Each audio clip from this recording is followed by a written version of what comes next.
Despite still having no desire to play for the team that drafted him and facing 22 lawsuits accusing him of sexual assault and inappropriate behavior, Deshaun Watson showed up for the start of Texans training camp Sunday. Since those lawsuits were filed, new head coach David Culley has largely avoided addressing Watson's legal situation or his trade demands. The Texans have 3 other quarterbacks on their roster: Tyrod Taylor, Davis Mills, and Jeff Driscoll.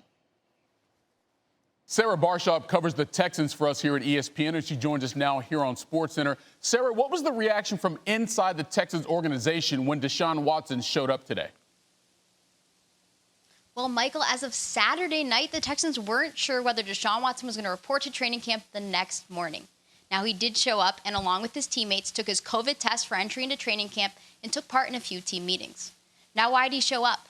Well, unlike a few years ago, under this new CBA, holdout fines cannot be forgiven. And that means that every single day of training camp that Deshaun Watson missed, he'd be fined $50,000. It's a lot of money to pass up, obviously, even for someone who's made as much money as Deshaun Watson has. But now the question, Sarah, now that he has arrived at camp, what does this mean for him and the team moving forward?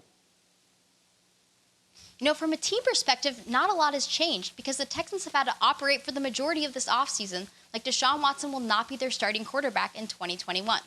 We saw in March they signed Tyrod Taylor, and in April they used their first draft pick to take Davis Mills out of Stanford.